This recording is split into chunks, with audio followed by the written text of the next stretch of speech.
오늘 주시는 말씀을 가지고 이미와 아직 그리고 드디어 라는 제목으로 함께 은혜를 나누고자 합니다.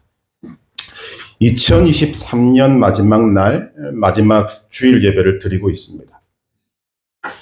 사실 우리가 의미를 부여해서 그렇지 이 날이 지나고 나면 어제와 동일한 날들이 이어지게 될 것입니다. 우리는 하루를 더 나이가 들어가게 될 것이고 하루가 더 늙어지게 되는 것입니다.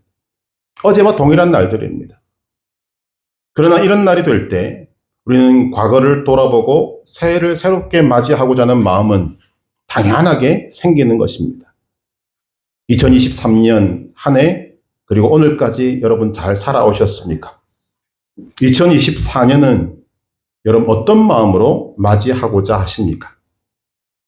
바울은 연말연시에 우리가 가지는 이런 마음, 과거를 돌아보고 정리하고 또 새로운 마음으로 맞고자 하는 이런 마음으로 매일매일을 살았던 사람입니다. 사실 그 말이 맞습니다.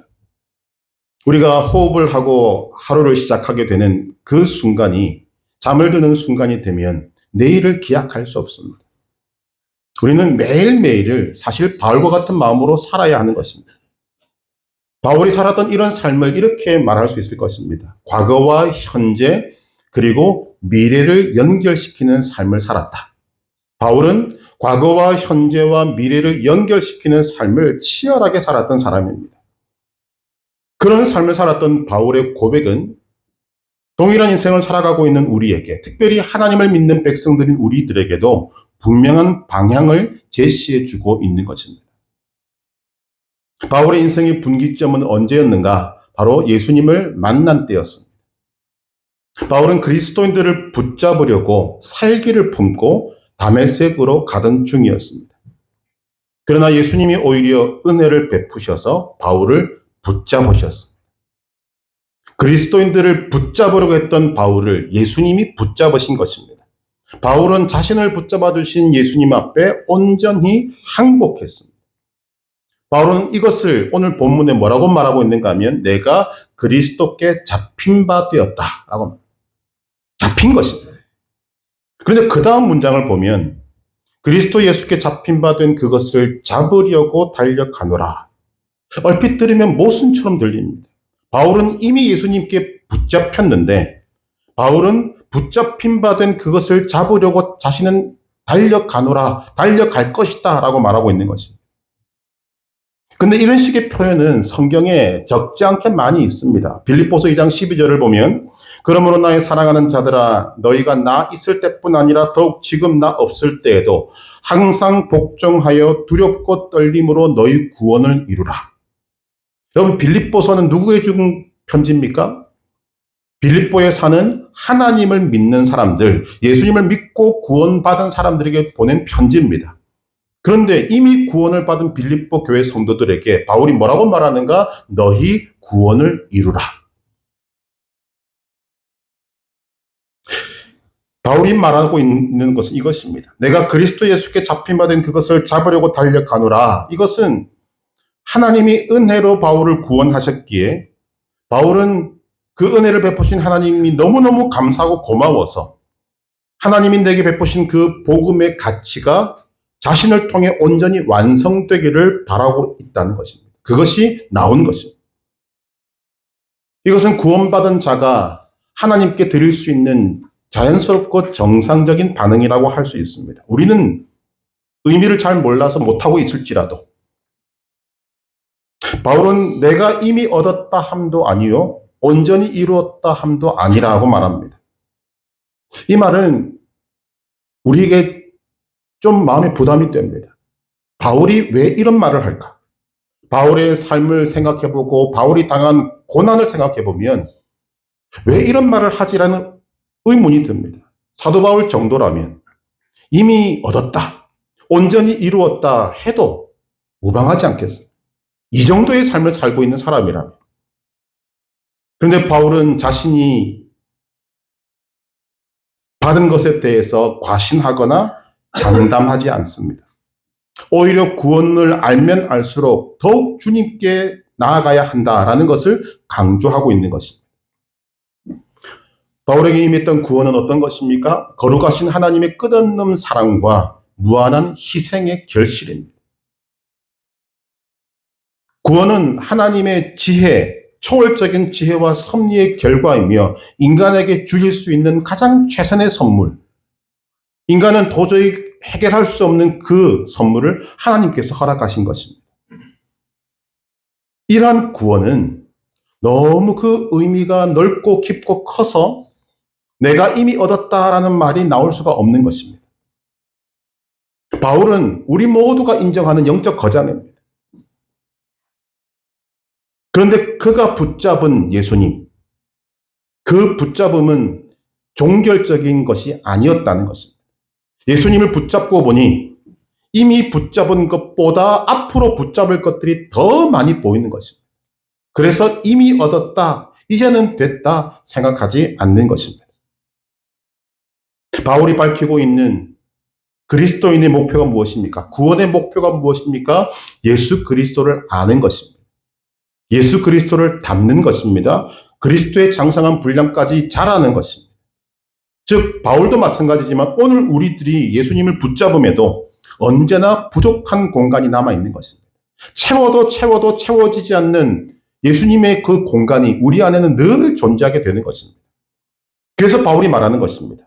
나는 예수 그리스도를 믿음으로 이미 구원을 받았으나 나는 아직 자본줄로 여기지 않고 뚜렷한 목표를 세운다. 표대를 향하여 달려갈 것을 확정하고 있는 것입니다. 그 표대가 무엇인가? 예수님이고 하나님이 위에서 부르신 부름의 상이라고 말씀하고 있습니다. 우리는 이 바울을 통해서 고백되어진 이 고백이 구원의 속성과 하나님 나라 속성과 일맥상통하고 있는 것을 발견하게 됩니다. 구원의 속성, 하나님의 나라 속성이 무엇인가? 이미와 아직입니다. 누가복음 17장에 보면 바리새인들이 예수님을 찾아와서 묻습니다. 하나님의 나라가 언제 임합니까? 그때 예수님이 이렇게 대답하십니다. 하나님의 나라는 볼 수 있게 임하는 것이 아니요 또 여기 있다 저기 있다고도 못하리니 하나님의 나라는 너희 안에 있느니라. 이미 왔다고 말씀하십니다. 하나님의 나라는 믿는 자 안에서 이미 이루어졌다는 것입니다. 그런데 제자들에게 또 이렇게 말씀하십니다. 누가복음 17장 22절 때가 이르리니 너희가 인자의 날 하루를 보고자 하되 보지 못하리라. 아직 안 왔다는 말씀.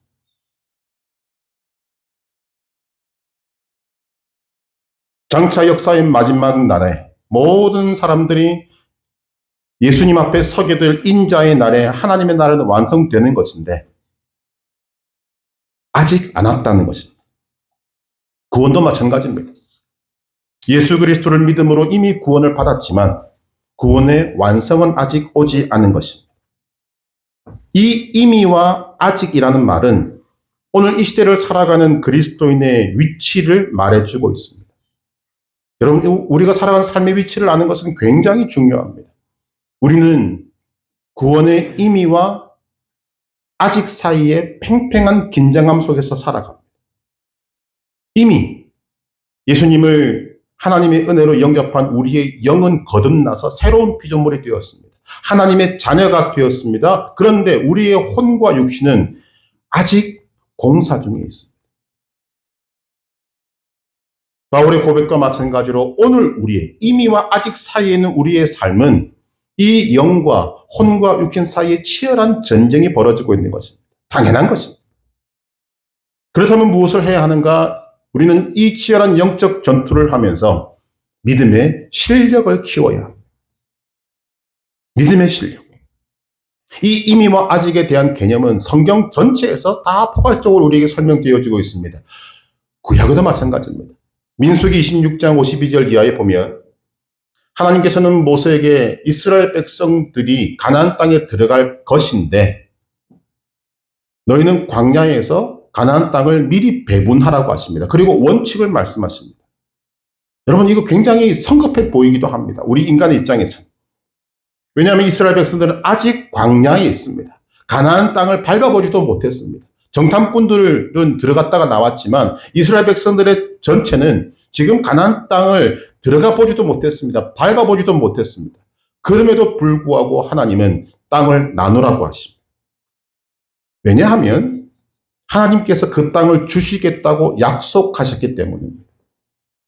여기서 중요한 것은 무엇인가? 약속을 누가 했는가 하는 것입니다. 가나안 땅을 나누어 주겠다라고 하신 약속을 전능하신 하나님이 하셨습니다. 인간의 약속이 아닙니다. 전능하신 하나님께서 말씀하시고 약속하시고 이루시지 못할 일은 하나도 없습니다. 따라서 하나님은 그 하나님의 약속을 전제로, 전능하시다는 것을 전제로 이스라엘 백성들에게 가나안 땅을 분배하시는 것입니다. 마찬가지로 우리가 예수 그리스도를 믿어서 천국을 약속받았다면 우리는 이미 천국을 차지한 자들인 것입니다. 천국을 얻을 자가 아니라 우리는 이미 얻은 자입니다. 믿으시기를 바랍니다. 그래서 사도 바울은 우리가 이 땅의 백성이 아니라 하늘의 백성이며 우리의 시민권은 오직 하늘에 있다고 선포하고 있는 것입니다. 그렇다면 우리는 이 땅에서 그 이미와 아직이라는 이 사이에서 존재하고 있는 우리는 이 땅에서의 삶을 어떻게 살아야 할 것인가, 무엇을 하며 살아야 할 것인가, 답이 정해지는 것입니다. 천국 시민의 자격을 갖춰야 합니다. 천국 시민의 실력을 갖춰야 합니다.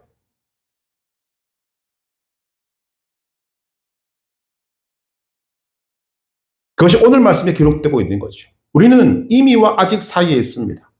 어떤 자세와 어떤 태도로 무엇을 하며 어떻게 살아야 합니까? 우리 12절 같이 한번 읽겠습니다. 내가 이미 얻었다 함도 아니요 온전히 이루었다 함도 아니라 오직 내가 그리스도 예수께 잡힌받은 그것을 잡으려고 달려가노라. 이미 얻은 것도 아니고 온전히 이룬 것도 아니라고 말합니다. 여러분, 이미 얻은 것이 아니라는 것은 구원받을 자격이 없다는 뜻이 아닙니다. 아직 의롭다 함을 자신하지 못하고 회개하고 또 회개하고 이 죄에 대한 회개가 아니라 구원에 대한 회개를 말하는 것입니다. 수준을 말하는 것이 아닙니다. 어릴 때부터 교회 다니신 분들은 수련회를 가면 마지막 날에 어김없이 하는 것도 있지요. 구원에 초청합니다. 그때마다 울며 불며 나갑니다. 회개하고 또 눈물 흘리고 그런데 돌아와서 그 다음 수련회가 되면 똑같은 현상이 벌어지는 것. 이런 처지가 아니라는 것. 지금 바울이 이미 얻은 것도 아니고 온전히 이룬 것도 아니라는 말은 아직 자신을 향한 주님의 뜻, 바울 자신에게 구원을 허락하시고 그 구원의 뜻을 알게 하신 하나님이 자신을 통해서 그 구원이 다 이루어졌다고 자신이 믿지 않는다는 것입니다.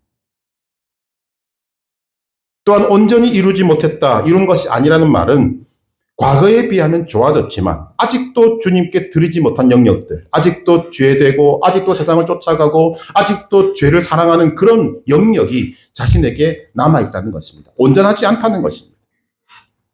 그래서 바울이 선포하는 것입니다. 내가 그리스도 예수께 잡힌받은 그것을 잡으려고 쫓아가노라. 달려가노라.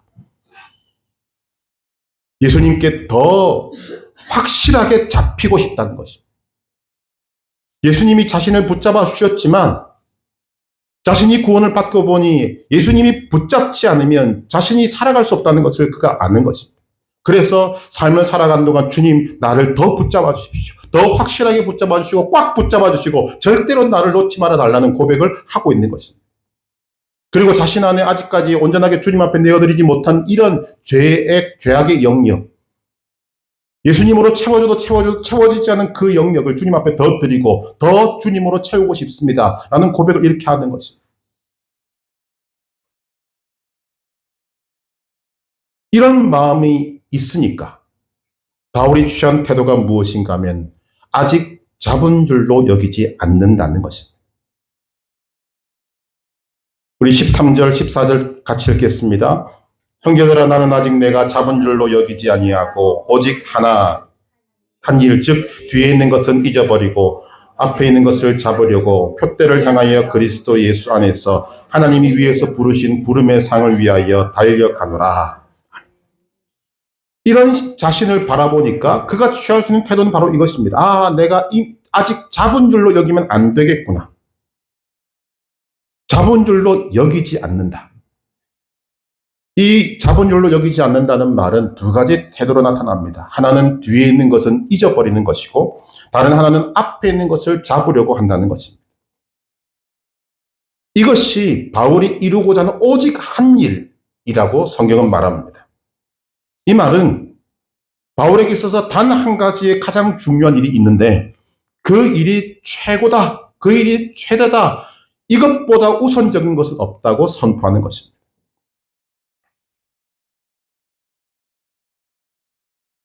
오직 한 일을 이루기 위해서 그가 선택한 것이 무엇인가? 먼저 그는 자신의 과거를 잊어버려야 한다고 말하고 있습니다.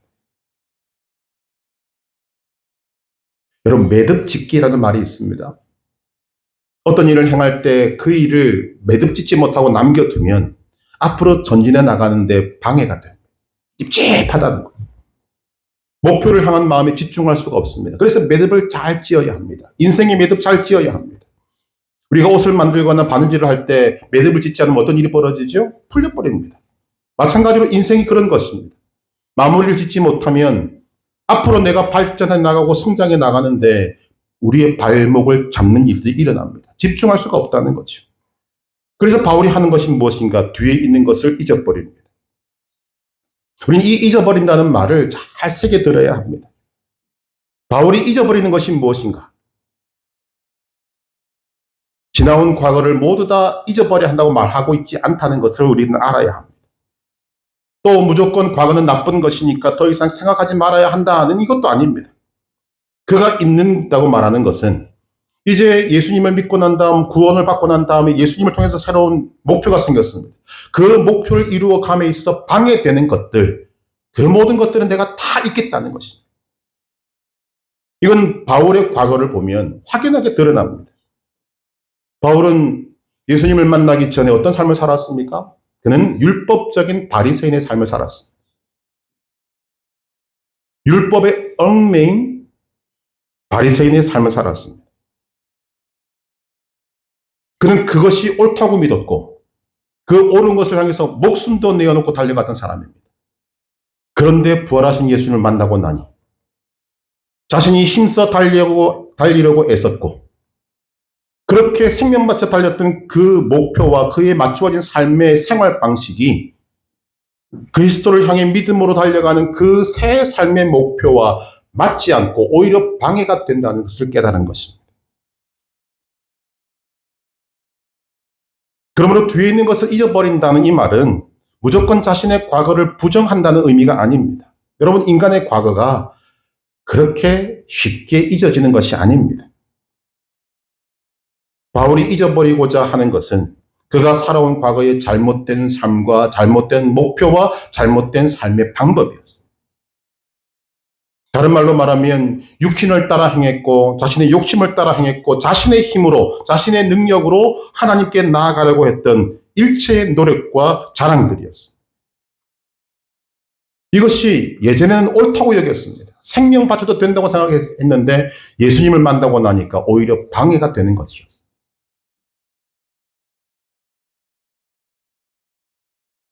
바울은 지금 표대를 세우고 있습니다.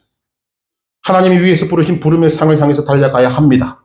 그것이 그의 사명이었습니다. 그런데 자신의 과거의 삶을 돌아보니 그 일에 방해되는 삶이 너무나 많은 것입니다. 그런 과거들을 다 잊어버리고 가야 한다. 오늘 우리 인간의 삶은 하나님이 주신 일반적인 은총을 비롯해서 많은 좋은 것들도 있습니다.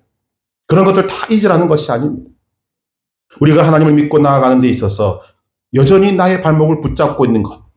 분명히 나는 오늘 이 2023년 한 해를 살아가면서 하나님 앞에 10m 전진을 해야 하는데 1m밖에 못 가게 만드는 그 방해꾼들.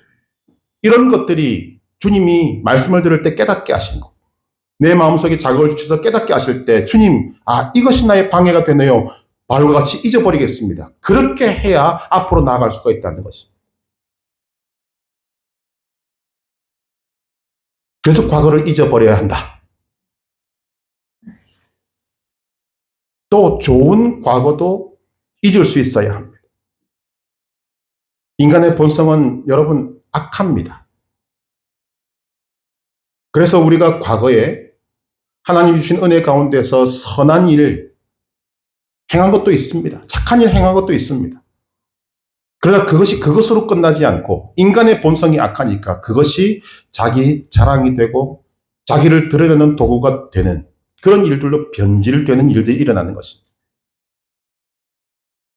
내가 행한 여러 선행들에 대해서 은근하게 남들 아무도 모르지만 내 마음속에 자부심을 느끼게 만들거나 은근히 남이 인정해 주기를 바라는 그런 마음들. 여러분, 그런 마음들이 있을 때 그 행위 자체가 악하고 나쁜 것은 아니었을지라도 우리가 악하니까 그것을 이렇게 사용해 버린다는 거죠. 어떤 일이 벌어집니까? 내가 예수님께 나의 옥합을 깨어서 아름다운 향기를 내었던 그것이 어느 날 변질되어서 나를 드러내고 자기 자신을 드러내고 자랑거리가 되는 일들이 일어나게 되는 것입니다.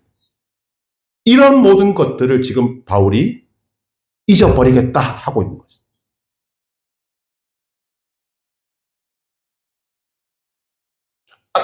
악한 것이 방해가 되면 당연히 버려야죠. 그런데 좋은 것도 방해가 되면 버려야 한다는 것이죠. 왜냐하면 어제의 승리가 오늘의 승리를 얻는데 장애물이 될 수 있기 때문에. 이것이 소위 말하는 교만이지 않습니까? 힘들고 어려울 때 하나님을 붙잡고 겸손한 마음으로 살았던 사람이 하나님이 그를 세워주시니까 교만해서 넘어지는 경우를 성경을 통해서 우리 주변을 통해서 얼마나 많이 보고 있습니까? 그런 것입니다. 좋은 과거도 잊을 수 있어야 합니다. 뒤에 있는 것은 잊어버리고 앞에 있는 것을 잡으려고 하는 것은 우리 믿음의 길, 우리 인생을 살아가는 우리들에게 굉장히 중요한 것입니다. 여기 있는 모든 분들은 예외 없이 과거에 오점들이 있습니다. 실족하는 일은 누구에게나 있습니다. 범죄의 유혹이 항상 우리들을 기다리고 있습니다. 그리고 아직 죄의 뿌리가 구원받은 우리 안에도 남아 있습니다. 그런 것들이 가만히 있지 않습니다. 우리를 방해합니다. 우리의 삶에서 하나님께 나아가고 승리의 길을 걸어감에 있어서 시간을, 정력을, 기회의 낭비를 초래하고 우리에게 자꾸만 끊임없이 수치심, 불안감, 혐오, 원망 등을 불러일으켜서 전진해 나가야 될 그 길을, 승리의 길을 좌절하게 만들고 방해 만들고 돌에 걸려 넘어지게 만든다는 거죠. 그런 과거들을 잊어야 한다. 바울이 말하고 있는 것입니다. 그럼 어떻게 읽습니까? 라고 말한다면 기능을 바꿔야 합니다. 오늘 이 말씀을 전하고 있는 바울은 예수님을 박해한 자였습니다. 그는 자신과 믿는 바가 다른 사람들에게 무자비했고 살인을 저질러도 하나님께 괜찮다라고 여겼던 사람입니다. 그런데 구원을 받고 보니 그 일이 얼마나 부끄러웠던지 그는 자신을 향하여서 나는 죄인 중에 괴수라고 말합니다. 그러나 중요한 것은 정말 그 죄를 생각하면 수치심을 느끼고 고개를 들지 못할 정도로 엄청난 죄를 지었는데 그 어두운 과거 앞에 바울은 주저앉지 않았다는 것입니다. 삶을 포기하지 않았다는 것입니다. 그렇게 만드는 것이 십자가와 복음의 능력입니다. 여러분, 세상에 어느 종교가 자기 신을 박해하고 믿는 신도들을 죽인 자를 아무런 공로 없이 그냥 용서해주고 사도로 삼는 종교가 어디 있습니까? 바울은 그런 일이 자신에게 일어났다는 것을 압니다. 자신은 하나님을 사랑하는 마음으로 했는데 알고 보니 하나님을 핍박하는 자가 되어 있습니다. 하나님을 믿는 자들을, 예수님을 믿는 자들을 죽이는데 앞장섰던 사람이 되어 있는 자신을 발견합니다. 그런 자신을, 이 너무나도 막중한 죄를 지은 자신을 용납하시고 그리스도 안에서 새 소망을 주신 하나님을 생각하고 자신의 그 어두운 과거에 하나님의 사랑과 하나님의 은혜와 하나님의 뜻을 심어버린 거죠. 바울이 지었던 그 어두운 죄, 자신을 죄인의 괴수라고 부를 수밖에 없었던 그 어두운 죄를 십자가의 용서와 하늘 아버지의 사랑 안에서 지울 수 있었다는 것입니다. 그 결과 사도 바울은 목숨 걸고 예수님을 위해서, 교회를 위해서 달려갈 수 있었습니다. 왠지 아십니까? 하나님의 은혜를 입은 자신은 과거의 어둠에 매여 있을 자가 아니고 나를 구원하신 하나님께서 내게 주신 새로운 사명, 그 표대를 향하여 앞으로 달려가야 할 자임을 그가 알았기 때문에 그것이 예수님이었고 그것이 하나님이 위해서 부르신 부름의 상이었고 자신의 모든 과거의 수치와 온갖 상처를 다 덮고도 남음이 있는 의의 면류관이었습니다. 바울뿐만이 아닙니다. 이 십자가의 은혜와 하나님 아버지의 사랑과 자비, 은혜를 경험한 사람들은 한결같이 이 길을 걸어갔습니다. 예수님의 제자들을 보십시오. 그들은 예수님의 제자라는 큰 특권을 누렸던 자들입니다. 그러나 예수님이 십자가에 달리시자 예수님을 홀로 두고 다 도망갔습니다. 베드로는 더하죠. 예수님을 3번씩이나 모른다고 저주했습니다. 이런 어두운 과거를 지닌 사람들이 어떻게 제기하고 어떻게 소생할 수 있었습니까? 우리가 성경에서 보는 바와 같이 베드로는 예수님의 하신 말씀을 듣고 새벽에 우는 숱하게 울음소리를 듣고 통곡합니다. 그러나 그 이후에 성령 받은 베드로는 숱하게 울음소리를 들어도 울지 않습니다. 제가 여러 번 말씀드리죠. 제가 로만 카톨릭을 비판할 마음은 없습니다만 로만 카톨릭은 베드로가 숱하게 울 때마다 울었다라고 가르칩니다. 복음이 아니라는 거죠. 베드로는 예수님이 부활승천 후 성령을 받은 다음에 숱하게 울어도 울지 않습니다. 왜냐하면 그 숱하게 울음소리가 자신을 일깨우는 도구가 되기 때문입니다. 아, 내가 과거에 그런 사람이었지. 그런데 예수님이 용서해 주셨지. 예수님이 나를 다시 받아주셨지. 사명을 주셨지. 그 사명이 베드로의 그 어두운 과거를 다 덮은 것입니다. 오늘 우리들의 과거에도 어둡고 수치스러운 오점과 허물들이 있습니다. 그것들은 오늘 여러분들의 현재의 삶을 상처 입히게 만들고 불행하게 만들고 앞으로 전진해 나가게 못하는 그런 요인이 될 수 있습니다. 그러나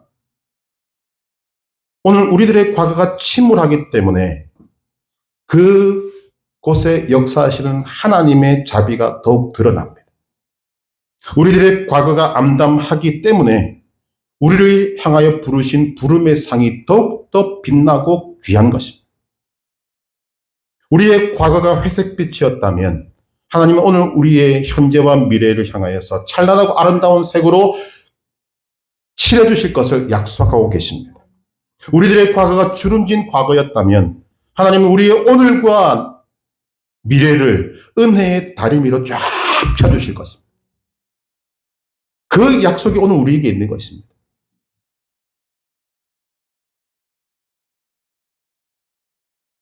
이런 것을 가능하게 하는 것이 표대입니다. 바울은 표대를 향하여 달려가노라 하고 말합니다. 바울의 표대는 예수 그리스도이고 하나님이 위에서 부르신 부름의 상입니다. 중요한 것은 표대를 정하는 것이고 더 중요한 것은 그 표대를 향하여 달려가는 것입니다. 여러분, 바울은 그 시대의 언어를 사용했습니다. 달려가노라 난 이 말은 당시 사람들이 굉장히 익숙하게 알고 듣는 말이었습니다. 당시에는 소위 올림픽이라는 것이 초창기의 모습을 띠고 있습니다. 그들에게 가장 인기 있었던 것이 달리기입니다. 달려가노라, 그 올림피아라고 하는 그곳에서 달리는 사람들의 달리는 모습을 연상시키는 것입니다. 선수들은 목적지가 정해지면 도착 지점을 향해서 온몸을 던져 달립니다. 달리면 자연히 몸은 앞으로 숙여지게 되어 있습니다. 어떤 것도 뒤에 남겨둘 수 없는 자세가 바로 그 자세입니다. 바울이 말하고 있는 바가 바로 그것입니다. 나는 뒤에 있는 것은 잊어버리고 어떤 것도 뒤에 남겨두지 않고 앞을 향해 달려간다. 뒤에 있는 것은 잊어버리고 앞에 있는 것을 잡으려고 달려가노라. 믿음이 그런 것입니다. 믿음은 항상 달려가는 것입니다. 믿음은 멈추지 않는 것입니다. 믿음은 제자리에 머무르지 않는 것입니다. 믿음의 속성을 바라볼 때 그 자리에 머무는 것도 그 믿음은 약해지는 것이고 믿음이 떨어지는 것입니다. 왕년회라고 말하는 것은 내 믿음이 정체되었다, 내 믿음이 지금 달려가지 못하고 있다고 말하는 것과 똑같은 것입니다. 자전거 페달을 밟지 않으면 자전거가 넘어지는 것처럼 우리의 믿음은 멈추면 넘어지는 것입니다. 항상 앞으로 달려가야 합니다.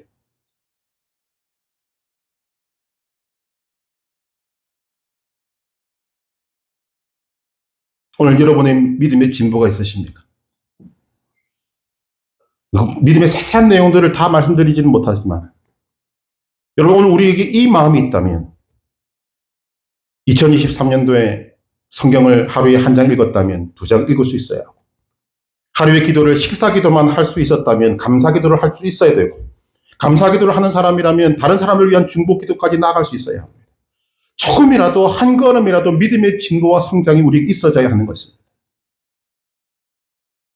그래서 바울은 자신의 아들 같은 디모데에게 뭐라고 말합니까? 디모데전서 4장 15절에 이 모든 일에 전심전력하여 너의 성숙함을 모든 사람에게 나타나게 하라.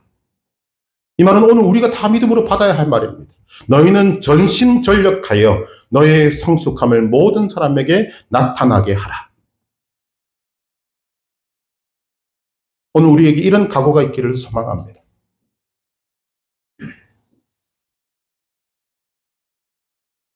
우리가 바울과 같이 뒤에 있는 것을 잊어버리고 앞에 있는 것을 잡으려고 표대를 향하여 하나님이 위에서 부르신 부름의 상을 위하여 달려가면 심판주 하나님 앞에 설 날이 옵니다. 예수님을 만나고 하나님 위에서 부르신 부름의 상을 받을 날이 옵니다. 드디어 그 날이 오게 되는 것입니다. 비록 지금은 우리가 이미와 아직 사이에 살고 있지만 머지않은 장래에 이 둘 사이를 벗어나서 드디어 시대로 들어가게 되는 것입니다. 드디어 우리 눈앞에 새하늘과 새 땅이 펼쳐지고 그토록 고대하던 하나님 나라에서 사랑하는 주님과 눈을 맞추고 입을 맞추고 함께 기뻐하며 영원히 사는 그날을 우리는 드디어 맞이하게 될 것입니다. 바울이 바라보는 표대는 바로 이 드디어 오는 세상입니다. 바울이 그토록 알고 싶어 했고 그토록 닮고자 했던 예수님을 만나는 날이 그에게 드디어 오게 될 것입니다. 하나님이 주신 위에서 부르신 부르심에 순종한 바울에게 주실 상을 받게 될 날이 드디어 그에게 오게 될 것입니다. 생각해 봅니다. 바울은 무엇을 꿈꾸었을까? 드디어 그 상을 받게 될 날, 드디어 그 예수님을 만나게 될 날을 그는 꿈꿨다는 것입니다. 그리고 삶은 이미와 아직 사이에 살고 있는 것입니다. 바울은 우리가 알고 믿기로 그 표대에 도달했습니다. 꼬린 지점에 들어갔습니다. 여러분 얼마나 기쁘겠습니까? 그토록 바라던 표대에 도달했으니까. 우리의 표대도 바울과 동일합니다. 우리에게도 드디어 그날이 오게 될 날이 우리를 기다리고 있습니다. 우리에게 표대가 정해져 있다면 바울이 그토록 소망하던 예수님을 만나는 표대, 하나님이 부르신 부름의 상을 받게 될 그 표대, 그것이 오늘 우리에게 있다면 그날이 드디어 오게 될 날이 우리를 기다리고 있는 것입니다. 그렇다면 우리도 드디어 그날을 꿈꾸는 자가 되어야 합니다. 이미와 아직 사이에서 바울과 같이 열심히 달려가는 모습으로 주님 앞에 달려가야 합니다. 조금 더 멈추지 말고, 조금 더 주저하지 말고, 조금 더 머뭇거리지 말고, 어제보다 오늘이 조금 더 나은 모습으로, 오늘보다 내일이 조금 더 나은 모습으로, 주님이 기뻐하신 모습으로 한 걸음 한 걸음 나아가게 될 때 드디어 주님 앞에 서게 될 것입니다. 바울은 표대가 정해지고 그 표대를 향해 달려가는 그 삶이 우리가 바라보기에는 너무나도 힘들고 어렵고 고난으로 충만한 삶이었지만 바울이 빌립보서에서 말하는 바와 다른 성경에서 말하는 바와 같이 그의 삶은 감사와 기쁨과 찬송이 넘치는 삶이었습니다. 오늘 우리의 삶도 그런 삶을 살 수 있음을 보여주는 것입니다. 틀림없이 우리의 삶도, 오늘까지 살아왔던 우리의 삶도, 2024년부터 새롭게 시작된 우리의 삶도, 우리의 생명 다해서 끝날까지 우리의 삶은 여전히 힘들고 어려울 것이지만 그 속에서 감사하고 찬송하고 기뻐하며 사는 사람들의 모습을 보게 될 것입니다. 그 사람들이 여러분이 되셔야 합니다.